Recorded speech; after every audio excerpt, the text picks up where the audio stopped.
This is the Leo Climaco Podcast. Paint me a picture of where you are in life today. Are you still doing music? Are you only trading? Are you where you want to be? What is required for you to do to be where you want to be if you're not? Where I actually want to be right now. Honestly and truthfully, I took these because I've only been inside America for the last 3 years. Okay.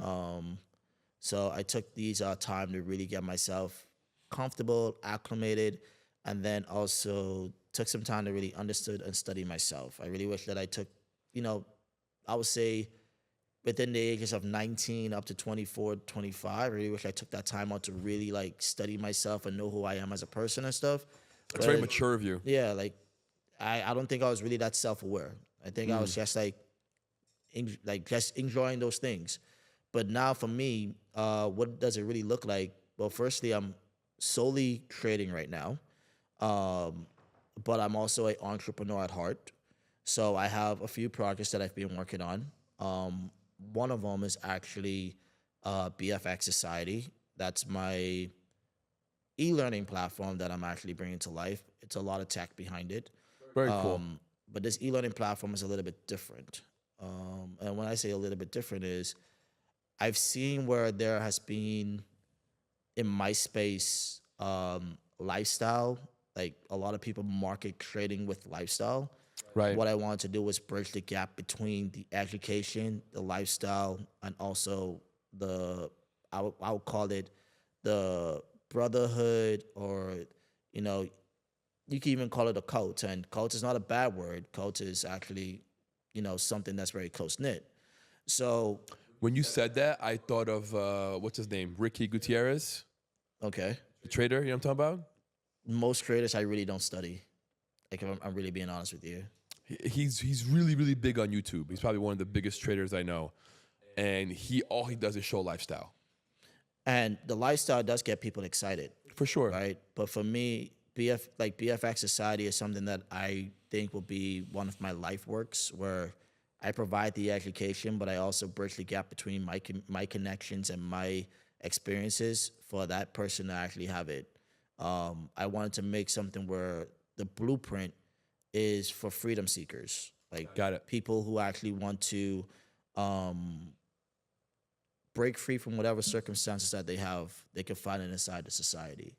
Whether you're, financially strapped, whether you're feeling like, you don't have a family or anybody to be around or whatever, that's what BFX Society is for. So I also implemented my own social media platform within the society. Okay. So like how most people will use like Telegram or Discord or whatever and all that, Right. I coded that up. You don't need that anymore. You could add, you could message people, you could. That's cool. Do you code? So yeah, Man, you're a man of many talents, huh? in one of my lives, I was a website designer and programmer. So I do Nice. coding and everything myself too. As I said, That's money incredible. had to be made. For sure. Money had to be made. So doing all those things was something that that really made me understood that this is something that I wanted to bring as a passion project. But aside from that, I mean, building more inside the fintech space is cool.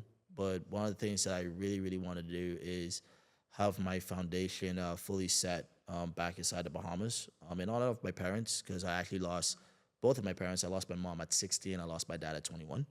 So to actually be able to go through 7 years fully without parents and actually being able to still be at a pedestal that I am at today also speaks volume to how they actually raised me. Wow. So I want to yes. actually make sure that moving forward, I have something that shapes the young man inside my country, but also help the single mothers that's actually struggling inside my country too.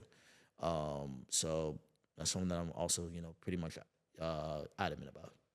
Can you share how that was for you, losing your mom at 16? So that whole particular thing, and I'm still may probably release a book about it also. It's very, very crazy.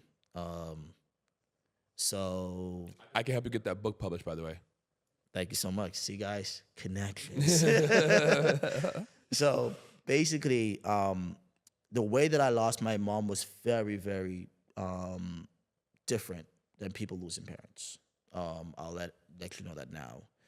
Uh, my mom actually died in front of me, and she actually died by drinking a cup of water that I gave her. So Wow. basically, what happened was I was 16. I woke up late, and I was late for school, and I needed to get to school because there was a particular exam that I needed to go ahead and take. And if I was late, well, I'm in trouble. So I'm telling my mom, like, yo, I gotta hurry up, go, just do et cetera. Like, I'm in frantic mode. I'm panicking, man. I gotta leave. Because where I live in a place called Coral Harbor. It's on the western side of the island, like very close to the airport, 10-minute drive. Well, actually 5-minute drive from the airport. Where I was going was on the eastern side of the island. And this is like by Montague, if you ever went to Montague Beach. So that's all the way over there. Wow. So for the distance, even though it's a small island, that's like about a 35 to 40-minute drive because of the traffic. Yeah, it's far. So All those roundabouts. yeah, so like, I'm rushing, man. And my mom, she was inside the bed, and we had the main bathroom was inside her room. So I went inside the room and took a shower. I found my mom on the ground outside the bed, and I'm like, yo, what's going on? I was like, man, I really don't have no time for this right now. I gotta go, mom. Like, Sam. So I wasn't really paying attention to the details at this current point in time. So I left my mom inside the chair, and she, when I put on my clothes, she was back on the ground again. So I lifted her back up and put her back inside the chair, and she was like, oh, she needs some water or whatever. She can't breathe, and I give her the water, and I'm like, yo, mom, I really gotta go, So when I gave her the water, that's when I saw my mom took a breath. And like, to all those people that don't understand, and I'll tell you this right now, you can see when someone loses life. It changes inside their eyes. I saw my mother's eyes change. Like, you can see that there's no one there. Wow. So when I saw that, I knew that something was wrong. So I lifted her up. I tried to do CPR, call the ambulance and everything and all that. And these type of situations happened before where my mom, had either a seizure or something, and the ambulance came. She go to the hospital. Everything's going to be fine eventually. Got it. So I'm thinking everything's going to be fine eventually.